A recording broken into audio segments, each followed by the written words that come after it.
Area bounded by the curve chapter से पूछा गया क्वेश्चन है। कुछ स्टूडेंट होगा जो यह चैप्टर पढ़ा ही नहीं होगा,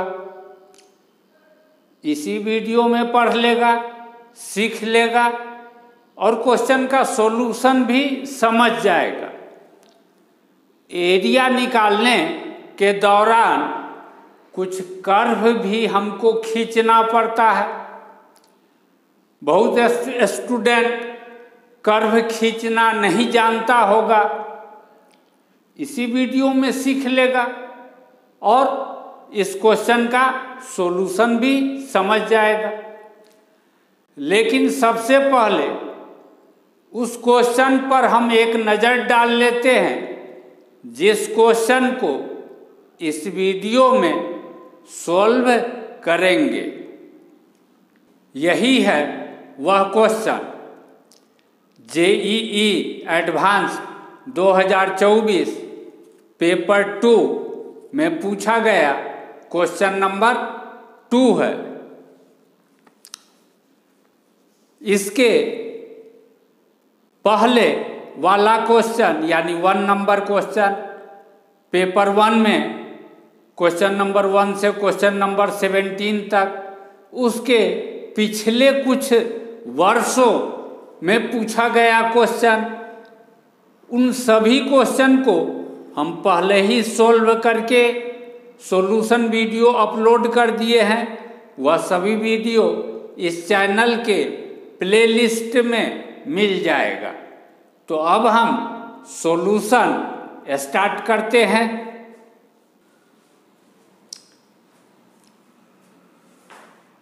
वाई एक्सिस का इक्वेशन होता है x = 0, यानी वाई एक्सिस पर स्थित जो भी पॉइंट होता है उसका x कोऑर्डिनेट 0, x = 0 को सेटिस्फाई करता है।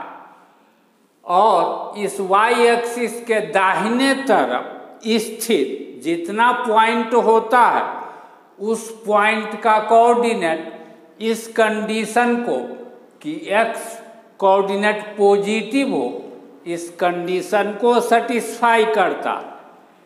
इसीलिए यह कंडीशन x > 0 को सेटिस्फाई करने वाला पॉइंट कौन कौन होगा? वाई एक्सिस पर स्थित पॉइंट तथा इसके दाहिने तरफ स्थित पॉइंट।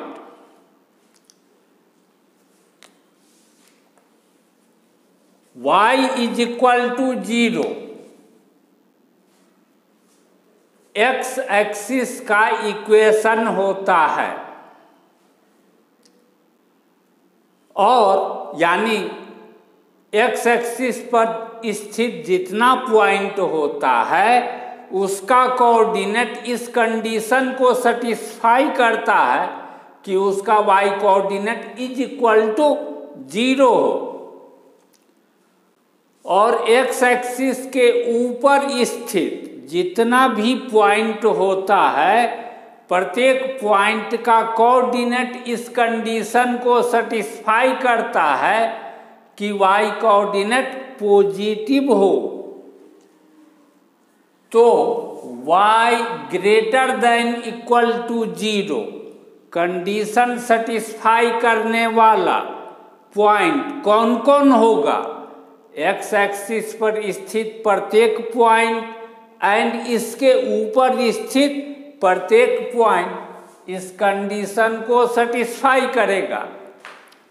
अब ऐसा पॉइंट कितना दिखाई पड़ रहा है जो इस कंडीशन को भी सेटिस्फाई कर रहा हो और इस कंडीशन को भी सेटिस्फाई कर रहा हो? दोनों में कॉमन पॉइंट कौन कौन होगा? x एक्सिस पर स्थित, x एक्सिस के दाहिने तरफ स्थित पॉइंट, x एक्सिस के पर दाहिने तरफ स्थित पॉइंट, y एक्सिस पर ऊपर के तरफ स्थित पॉइंट तथा फर्स्ट क्वाड्रेंट में स्थित पॉइंट इस कंडीशन को भी सेटिस्फाई कर रहा है और इस कंडीशन को भी सेटिस्फाई कर रहा है। यानी जिस रीजन का एरिया निकालना है वह रीजन फर्स्ट क्वाड्रेंट वाला ही होगा, दूसरे क्वाड्रेंट वाला नहीं होगा।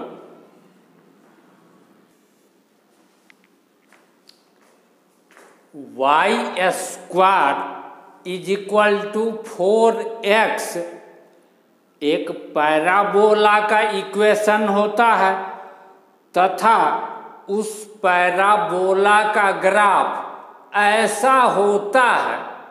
यह बात स्टूडेंट को याद करना पड़ता है, तो इसको याद कर लो, रट लो।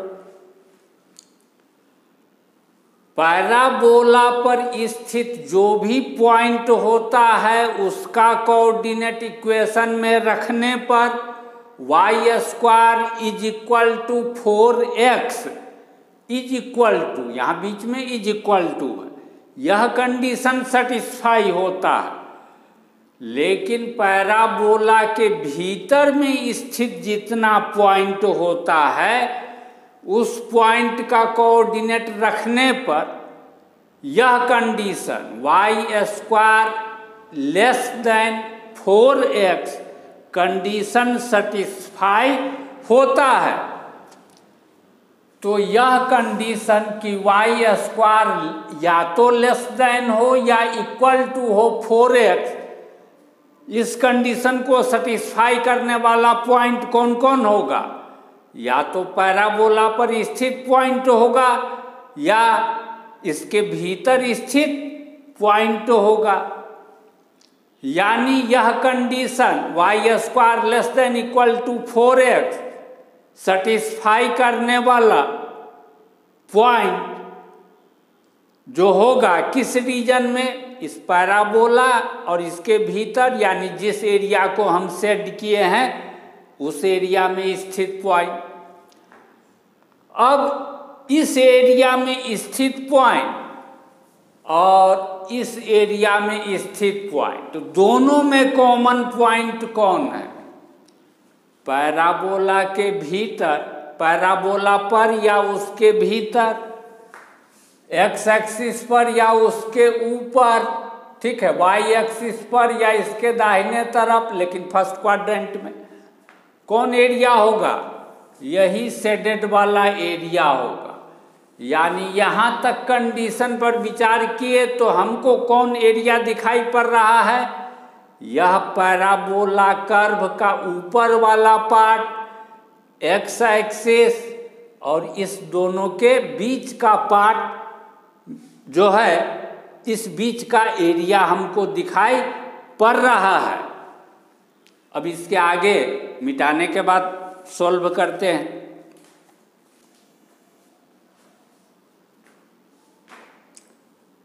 y square is equal to कोई निगेटिव नंबर गुने x, पैराबोला का इक्वेशन होता है और इस पैराबोला का ग्राफ ऐसा होता है, ऐसा, इसको याद रखना पड़ता है। अब कुछ स्टूडेंट सोच रहा होगा कि यहाँ पर कोई भी निगेटिव नंबर आएगा तो भी ग्राफ ऐसा ही होगा क्या? यहाँ पर -5x रख देंगे उसका भी ग्राफ ऐसा ही होगा? -5 रखेंगे तो जैसे यह पैराबोला ओरिजिन से होके गुजर रहा है तो -5x वाला पैराबोला भी ओरिजिन से गुजरेगा, लेकिन डिजाइन ऐसा ही होगा, लेकिन यह थोड़ा फैला हुआ होगा, यानी थोड़ा मोटा होगा। अब जैसे आदमी में होता है ना, कोई आदमी मोटा होता है, कोई आदमी पतला होता है, देखने में सब आदमी जैसा ही लगता है, गधा जैसा नहीं ना लगता है। इसी प्रकार से कोई कुत्ता मोटा होता है, कोई कुत्ता पतला हो सकता है, लेकिन सभी कुत्ता देखने में कुत्ता जैसा ही लगता है। कोई नेता जैसा देखने में नहीं लगता है। ठीक यही बात यहाँ पर -5 रखेंगे थोड़ा मोटा हो जाएगा, फैल जाएगा। -10 रख देंगे थोड़ा और मोटा हो जाएगा। मोटा पतला का फर्क पड़ेगा, लेकिन डिजाइन यही होगा। कोई भी निगेटिव नंबर गुने x रहे तो इसमें x के जगह पर यदि हम x-6 रख दें, इस इक्वेशन में x के जगह पर x-6 रख दे, तो ओरिजिन पर जो पॉइंट है वर्टेक्स, वहाँ पर इस पैराबोला को पकड़ेंगे और दाहिने तरफ यानी x एक्सिस पर दाहिने तरफ 6 यूनिट डिस्टेंस पर ला करके पटक देंगे। तो जो पॉइंट यहाँ ओरिजिन पर है वह पॉइंट पहुँच जाएगा 60 पर, और इस नए पोजीशन में इसी पैराबोला का इक्वेशन चेंज होकर के हो जाएगा y² = -2x-6। यह जो इक्वेशन है, देखो गौर से क्या लिखा हुआ है, -2 गुने x यानी -2x और माइनस माइनस प्लस +12 यानी y² = 12 - 2x वास्तव में यह लिखा हुआ है। इस पैराबोला पर स्थित पॉइंट रखने पर = वाला कंडीशन सेटिस्फाई होगा, और भीतर स्थित पॉइंट का कोऑर्डिनेट किस कंडीशन को सेटिस्फाई करेगा, y² -2x-6 को। तो लेस देन वाला कंडीशन भी और = वाला कंडीशन भी कब सेटिस्फाई होगा, जब पॉइंट या तो इस पैराबोला पर हो या इसके भीतर हो। तो अब इस एरिया में और इस एरिया में दोनों में कॉमन एरिया कौन है, यही वाला एरिया है जो इसमें भी है और इसमें भी है, दोनों में प्रेजेंट है। तो अब हमको क्या निकालना है, इस शेडेड रीजन का एरिया निकालना है। लेकिन अभी आगे और भी कुछ देखना बाकी है, यानी अब हम इस एरिया पर विचार करेंगे।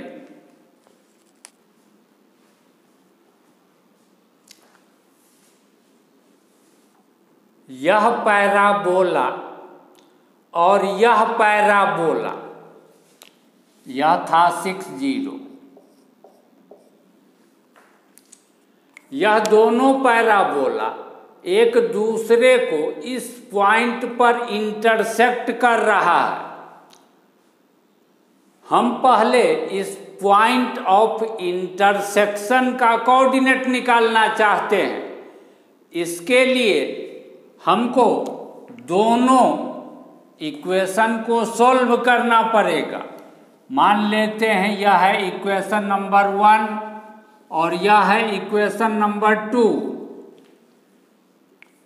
Solving equation 1 and 2 we get, equation 1 और 2 को सॉल्व करने पर हम पाते हैं कि कैसे सॉल्व करेंगे, y² है 4x, y² है इतना, इसका मतलब है 4x बराबर इतना। काहे कि दोनों का LHS इक्वल, तो दोनों का RHS भी इक्वल कर दिए। 2x को लेफ्ट साइड ले आए, इतना मिला। 6 को दाहिने तरफ ले जाके भाग दे दिए। x के इस वैल्यू को यहाँ रख दिए, तो यह मिला। तो y = इस 4 दूनी 8 का स्क्वायर रूट प्लस और माइनस दोनों। तो पॉइंट कौन कौन मिलेगा, x कोऑर्डिनेट 2, y कोऑर्डिनेट +√2, यह पॉइंट मिलेगा। 2√8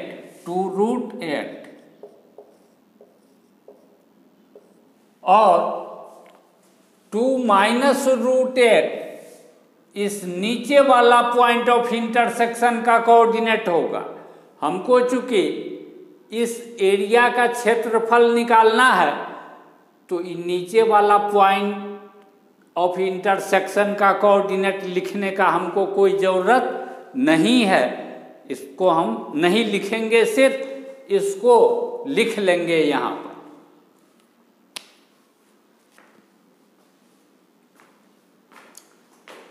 अब हम इस कंडीशन पर विचार करेंगे। इसके लिए इस लेस देन इक्वल टू के जगह पर इज इक्वल टू लिख करके एक स्ट्रेट लाइन लिख दिए और मान लीजिए इसको इक्वेशन नंबर 3। अब हम यह जानना चाहते हैं कि यह स्ट्रेट लाइन एक्स एक्सिस को कहाँ काटता है। यह जानने के लिए इसमें y के जगह पर 0 रख दिए, क्योंकि एक्स एक्सिस पर स्थित प्रत्येक पॉइंट का y कोऑर्डिनेट 0 होता है, इसलिए y के जगह पर 0 रखने पर यह तो 0 हो जाएगा। √x से इसको डिवाइड करेंगे तो x 5, यानी x कोऑर्डिनेट 5, y कोऑर्डिनेट 0 इस स्ट्रेट लाइन पर स्थित एक पॉइंट होगा।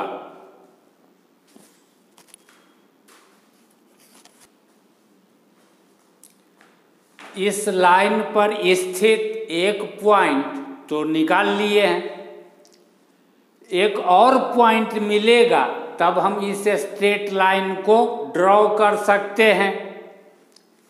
यह 50 पॉइंट जो है इस 60 के बाएं तरफ होगा, लेफ्ट साइड में, और लेफ्ट साइड में स्थित किसी पॉइंट से होके गुजरने वाला जो भी लाइन होगा वह इस पैराबोला को कहीं न कहीं काटेगा, चाहे यहाँ काटे, चाहे यहाँ काटे, चाहे यहाँ काटे, चाहे यहाँ काटे। आगे भी यह बढ़ा हुआ है तो कहीं न कहीं तो काटेगा।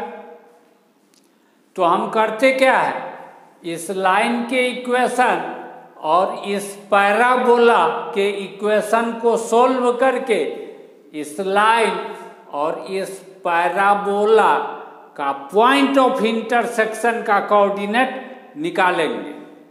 तो सोल्व करते हैं 1 को और 3 को। 1 से x is equal to y²/4, इसमें x के जगह पर y² लिख दिए। √8 का अर्थ होता है 2√2, 2√2 से 4 कटेगा, √2 बचेगा। यहाँ भी √8 को 2√2 लिख दिए। एलसीएम लेके जोड़ घटाव किए और नीचे वाला √2 को दाहिने तरफ ले गए तो यह मिला। सबको बाएं तरफ ले आए तो यह मिला। इस इक्वेशन को सॉल्व करने के लिए इस 3√2y को ऐसे करके लिख दिए। 5√2y में से 2√2y घटेगा तो 3√2y, दोनों में से y कॉमन, यहाँ दोनों में से 2√2 कॉमन। अब इस दोनों में से y + 5√2 कॉमन तो यह बचा। इसको 0 करेंगे तो y निगेटिव मिलेगा और निगेटिव y x एक्सिस के नीचे चला जाएगा। तो वैसा वाला y कोऑर्डिनेट में हम इंटरेस्टेड नहीं हैं। चूँकि हमको इस रीजन का एरिया चाहिए तो हम ऊपर वाला y कोऑर्डिनेट जो मिलेगा उसको एक्सेप्ट करेंगे। तो y का वैल्यू 2√2, इस 2√2 को हम √8 लिख सकते हैं।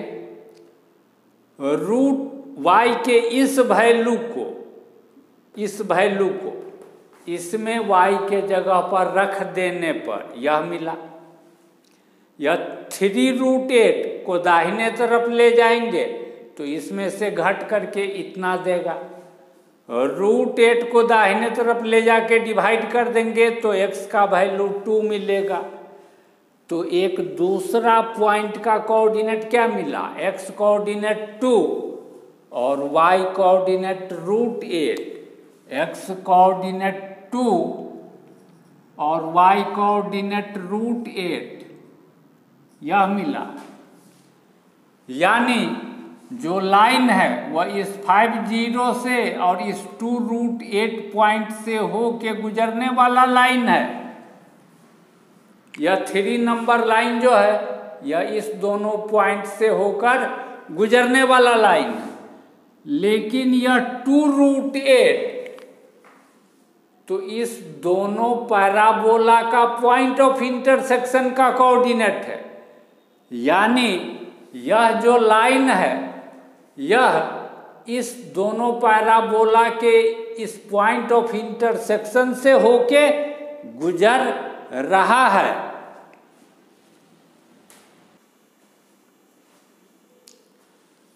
यह जो लाइन है 3 नंबर लाइन, इसका कौन साइड, किस साइड का पॉइंट इस कंडीशन को सेटिस्फाई करेगा यह हम जानना चाहते हैं। इसके लिए ओरिजिन का कोऑर्डिनेट 0 0 इसके LHS में रखते हैं और LHS कैलकुलेट करते हैं।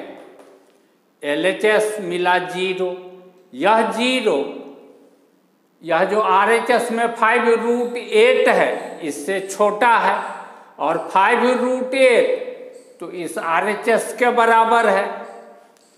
यानी LHS लेस देन RHS नजर आया। इधर के किसी एक पॉइंट का कोऑर्डिनेट रखने पर यदि यह कंडीशन सेटिस्फाइड तो इधर के किसी भी पॉइंट का कोऑर्डिनेट रखेंगे तो यह कंडीशन सेटिस्फाइड होगा। इसका मतलब है हमको इस लाइन के इस साइड का जो रीजन है यह लेना है, इधर का नहीं लेना है, इधर वाला छोड़ देना है। अब यह जो लाइन है 2√8 यानी यहाँ से गुजरेगा और 50, यह 50 तो 60 के लेफ्ट साइड में होगा, लेफ्ट साइड में, यानी यह लाइन होगा। अब पहले से यह रीजन हमको लेना था, बाकी दूसरा रीजन नहीं लेना है। और अब यह कह रहा है कि इस लाइन के इस तरफ वाला रीजन, तो इस रीजन में यानी इस रीजन में और इस लाइन के इस तरफ वाला रीजन में, दोनों में कॉमन रीजन कौन है, यही है रीजन कॉमन। तो इसका मतलब है हमको इसी रीजन का एरिया निकालना है। तो अब हम इस रीजन का एरिया निकालेंगे।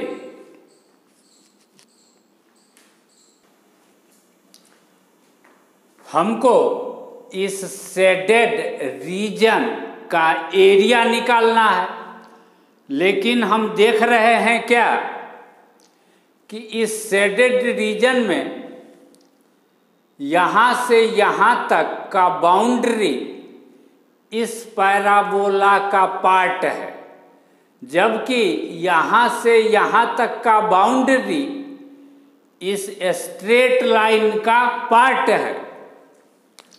यदि हम यहाँ से इस पर परपेंडिकुलर खींचे तो चूंकि इस पॉइंट का x कोऑर्डिनेट 2 है तो इस पॉइंट का भी x कोऑर्डिनेट 2 और y कोऑर्डिनेट 0 इस तरीके से हो जाएगा।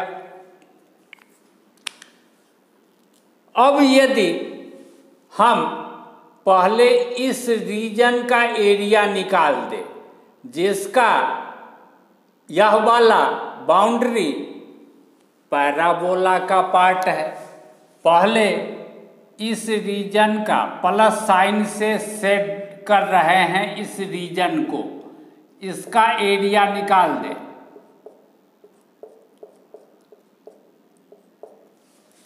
और इसके बाद हम इस रीजन का एरिया निकालें, इसको हम माइनस साइन से सेट कर रहे हैं, माइनस।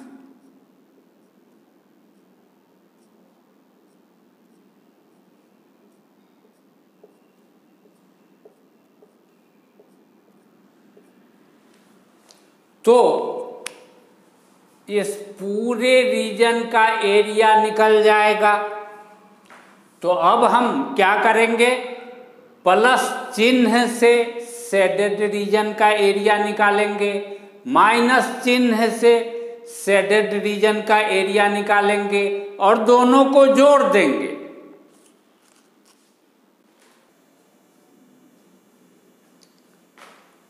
यह है हमारा फॉर्मूला। यदि एक कर्व हो y = fx, इस कर्व का एक किनारा A0 के सामने जो यह वर्टिकल लाइन है x = a, इससे आकर के मिले। इस कर्व का दूसरा इंड x एक्सिस पर B0 पॉइंट के सामने जो वर्टिकल लाइन है x = b, इससे जाकर के मिले। तो इस लाइन x एक्सिस और इस कर्व के बीच घिरा हुआ जो रीजन है, इसका area A integration fx dx a से b। लेकिन इस फॉर्मूला में एक बात है कि कर्व का इक्वेशन ऐसा होना चाहिए कि = के लेफ्ट साइड में y रहे और RHS में x का फंक्शन हो। यहाँ पर यह जो कर्व है y² = 4x, इसके लेफ्ट साइड में y² है, y नहीं है। हमको लेफ्ट साइड में y लिखना पड़ेगा। जब y² 4x, तब y = या तो 2√x होगा या y = -2√x होगा। लेकिन y = -2√x, यह तो y कोऑर्डिनेट निगेटिव हो जाएगा और इस पार्ट का y कोऑर्डिनेट निगेटिव नहीं होगा। इसीलिए y = 2√x हम एक्सेप्ट करेंगे। यानी इस पार्ट का इक्वेशन क्या है, y = 2√x। तो 2√x यह ओरिजिन है इस कर्व का एक एंड पॉइंट जहां मिलता है। यहाँ पर x कोऑर्डिनेट 0 है, चूंकि यह ओरिजिन है तो x कोऑर्डिनेट 0 है। 0 के सामने जो वर्टिकल लाइन है यही है x = 0, इसीलिए 0 से लेकर के x कोऑर्डिनेट 2 तक लिख दिए। यह हुआ प्लस साइन से शेडेड रीजन का एरिया। और यह माइनस साइन से शेडेड रीजन जो है, यह तो एक ट्रायंगल दिखाई पड़ रहा है, ट्रायंगल। तो इसमें हम ट्रायंगल के एरिया का फॉर्मूला अप्लाई कर देंगे, 1/2 गुने बेस गुने हाइट। अब इस ट्रायंगल का बेस कितना है, इसका x कोऑर्डिनेट 5 है और यहाँ का x कोऑर्डिनेट 2 है। तो इस 5 डिस्टेंस में से 2 डिस्टेंस घट जाएगा तो यह डिस्टेंस बचेगा, 5 - 2 यानी 3। और हाइट कितना है, हाइट यही y कोऑर्डिनेट के बराबर है। इस पॉइंट का जो y कोऑर्डिनेट है यही इस हाइट के बराबर है, √a। यानी इस शेडेड रीजन का एरिया दिस प्लस दिस के बराबर होगा। और यही शेडेड रीजन का जो एरिया है यह है रीजन एस का एरिया, रीजन एस का area. Area of region S इतना है। लेकिन क्वेश्चन में दिया है कि एरिया ऑफ रीजन एस है अल्फा रूट 2, तो अल्फा रूट 2 इज इक्वल, यहाँ पर है इंटीग्रेशन 2 रूट एक्स। इंटीग्रेशन का प्रॉपर्टी है कोई कांस्टेंट नंबर गुने एफ एक्स का integration is equal to constant number को बाहर लिख सकते हैं। तो यहाँ पर इस 2 को बाहर लिख दिए रूट एक्स डी एक्स, और यहाँ पर रूट 8 को 2 रूट 2 लिख सकते हैं। अब इंटीग्रेशन का यह फॉर्मूला होता है x पर पावर n का integration x to the power n plus 1 by n plus 1। Root x का अर्थ होता है x पर पावर 1 बाई 2।